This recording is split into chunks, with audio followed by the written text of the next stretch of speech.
चलिए एक्सरसाइज 4.4 का question number 4 और 5th हम लोग जल्दी से सोल्व कर लेते हैं। क्वेश्चन नंबर 4 में क्या कहा जा रहा है?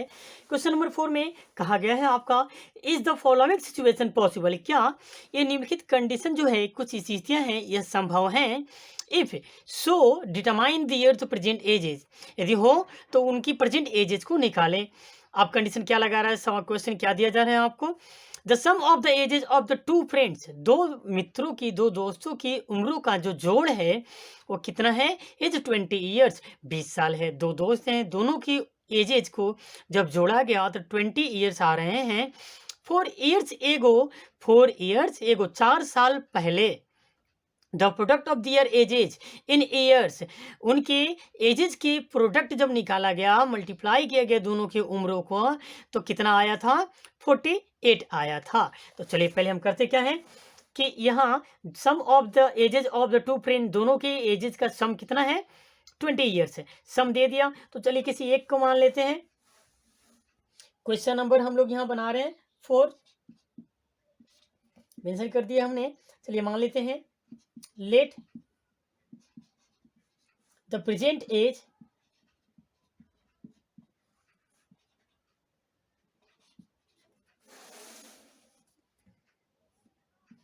of first boy be x years। पहले बॉयज का प्रेजेंट एज आपने x ईयर्स मान लिया। अब यहाँ प्रेजेंट एज जो पहले का x ईयर्स मान लिया गया, क्वेश्चन में कहा जा रहा है कि दोनों के एजेस का सम कितना था? 20 था। इसलिए देन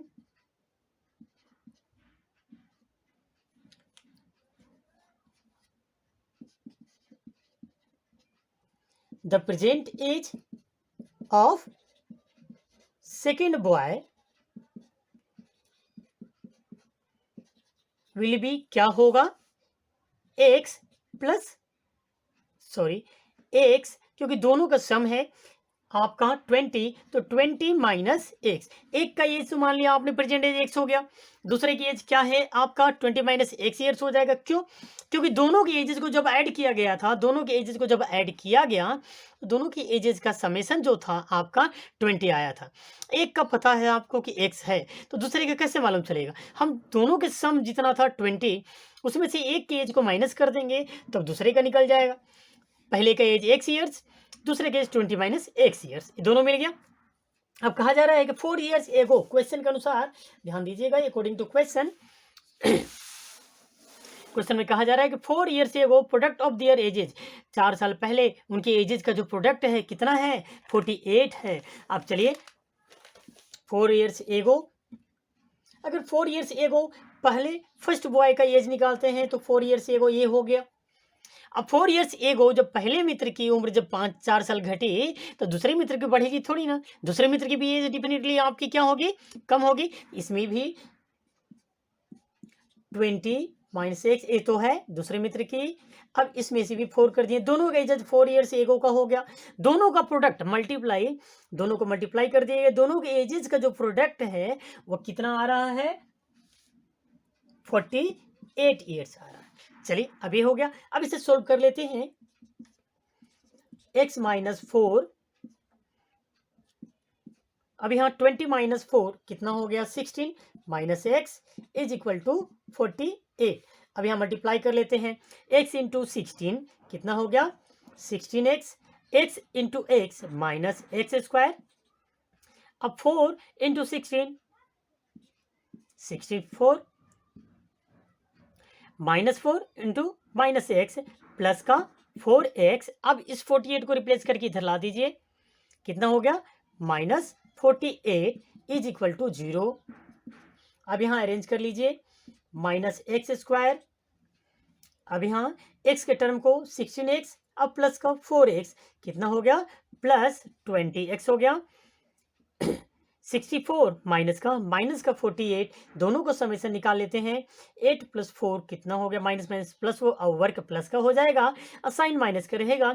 4 प्लस 8 12, 4 प्लस 6 10 और 11, ये हो गया total 112 is equal to 0। Minus को कॉमन लेके आप रिप्लेस भी कर सकते हैं, हटा सकते हैं। एक्स स्क्वायर माइनस 20x और ये हो गया प्लस 112 इज इक्वल टू 0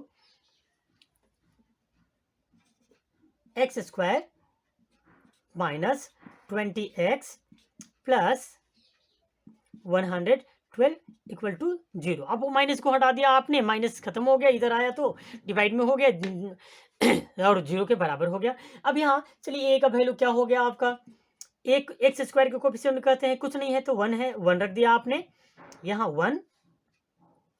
अब इसके बाद b का वैल्यू माइनस का 20 रख दिया आपने और c का वैल्यू क्या हो गया, कौन से टर्म 112 हो गया।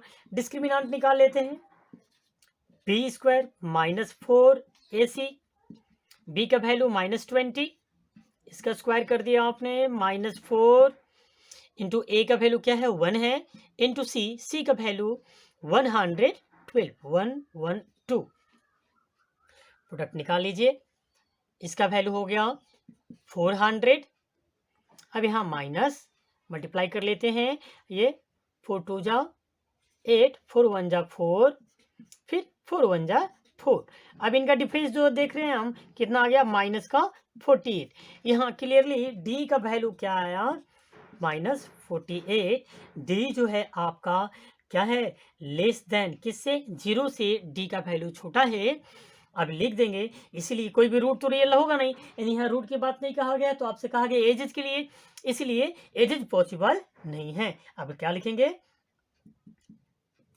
Therefore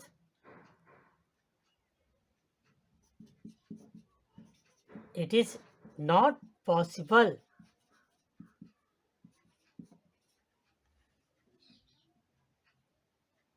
to find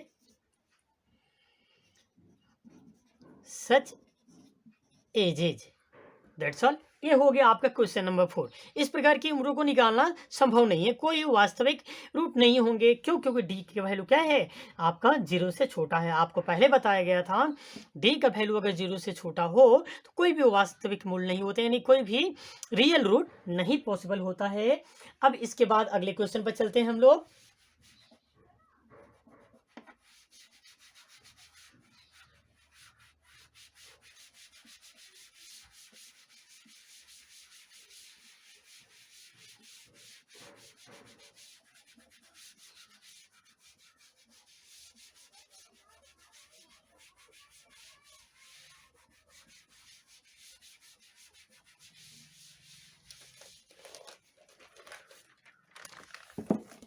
next question हमारा है 5th question, is it possible to design a rectangular park of perimeter 80 metre and area 400 metre square, if so find its length and breadth. कह रहे क्या ऐसा संभव है ऐसा डिजाइन करना, एक रेक्टेंगुलर पार्क को बनवाना जिसका पेरीमीटर कितना हो 80 मीटर हो और एरिया कितना हो 400 मीटर स्क्वायर हो।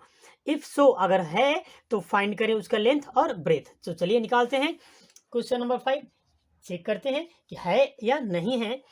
क्वेश्चन में कहा जा रहा है पेरीमीटर कितना दिया गया है आपका 80 मीटर और एरिया कितना है आपका 400 मीटर स्क्वायर। मान लेते हैं लेट 911। अगले इस क्वेश्चन में चलिए हम लोग मान लेते हैं let the length and breath,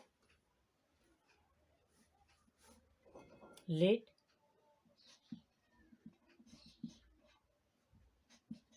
length of the park be x and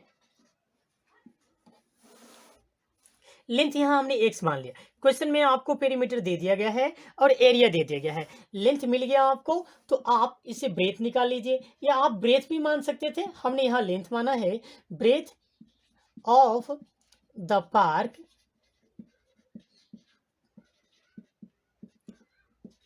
will be क्या हो जाएगा area by length, area by length यानी 400 बाय x, ये हो गया आपका breath.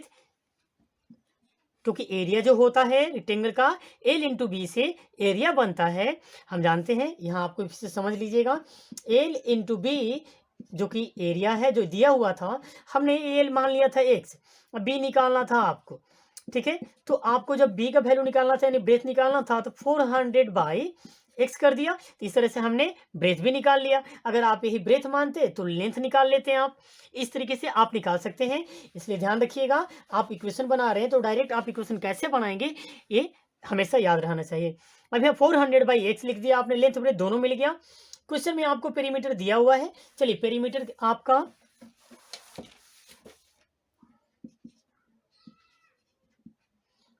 Perimeter of the park का पेरीमीटर आपका दिया गया है 80 मीटर है, ठीक है। पार्क का पेरीमीटर 80 मीटर। आप जानते हैं पार्क रेक्टेंगुलर है, रेक्टेंगल का पेरीमीटर क्या होता है 2 into l plus b is equal to 80 हो जाएगा। यहाँ 2 से इससे पहले रिड्यूस कर दीजिए 40।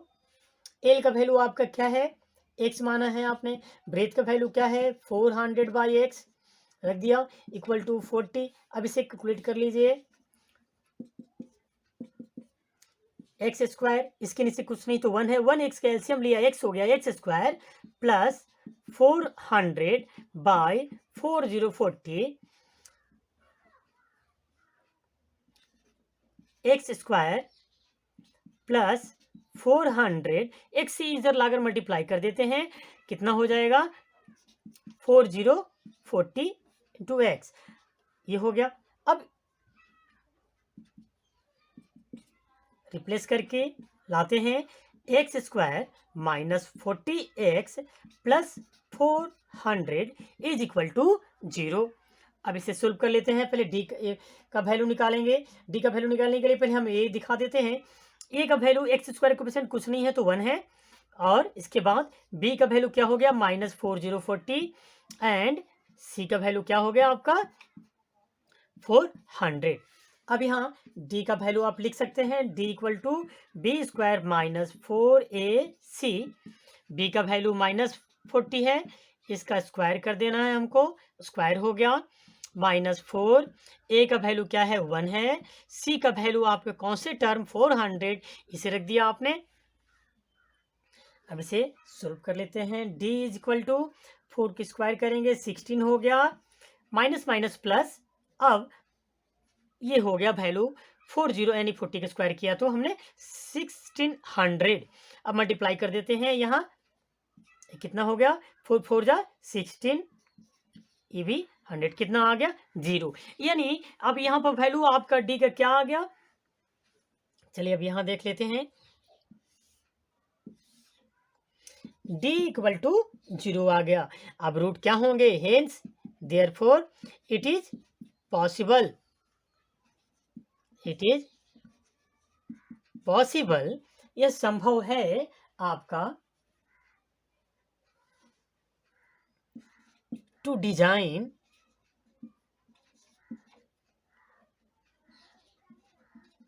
सच ए पार्क, इस प्रकार के पार्क को डिजाइन करना पॉसिबल है। तो आप पॉसिबल है तो लेंथ ब्रेथ भी हमें निकालना होगा। चलिए तो लेंथ ब्रेथ निकाल लेते हैं। अब यहाँ डी इक्वल टू 0 है, ठीक है, इसलिए दोनों जीरोज क्या होंगे इक्वल होंगे, ठीक है। D equal to 0 therefore x equal to minus b by 2a। अब क्यों ऐसा किए हम लोग, बिकॉज डी इक्वल टू 0, इसलिए आपका x का वैल्यू क्या होता है माइनस बी बाई 2a। जब डिस्क्रिमिनेंट 0 के बराबर हो तो दोनों जीरो जो बराबर होते हैं और कितने के बराबर होते हैं माइनस बी बाई 2a से निकाले जा सकते हैं।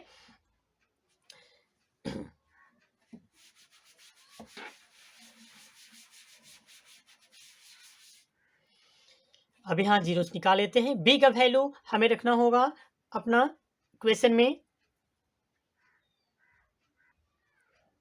अब यहाँ b का वैल्यू माइनस का ऑलरेडी था माइनस 40x और बाई 2a, 2 इंटू a। अब 2a का वैल्यू हमारा 1 था, therefore x equal to minus minus a क्या हो जाएंगे प्लस आपके 40, सॉरी x हम यहाँ लिख चुके हैं, x नहीं होगा कोफिशिएंट होगा उसका बाई 2, इससे रिड्यूस कर दिया आपने, कितना हो जाएगा 20 यानी 2, यानी आपका पार्क का जो लेंथ और ब्रेथ दोनों क्या होंगे, इक्वल होंगे। अब clearly therefore L length will be equal to breadth equal to 20 metre. दोनों कितने के बराबर होंगे, 20 मीटर। क्यों? क्योंकि डी का वैल्यू क्या आया था, 0। लेंथ और ब्रेथ दोनों के दोनों आपके बराबर होंगे, तब ऐसा संभव है। अब इसके बाद अगले वीडियो में हम लोग एपी के विषय में अब स्टडी करेंगे। तब तक आप इसे कंप्लीट रखेंगे और इसके बाद अगले वीडियो में हम लोग जल्दी मिलेंगे, जिसमें एपी एक नए सिरे से हम लोग शुरुआत करेंगे। अरिथमेटिक प्रोग्रेशन को पढ़ना है हम लोग को, और उसमें ये भी जानना है हम लोग को क्या पढ़ना है और क्या नहीं पढ़ना है।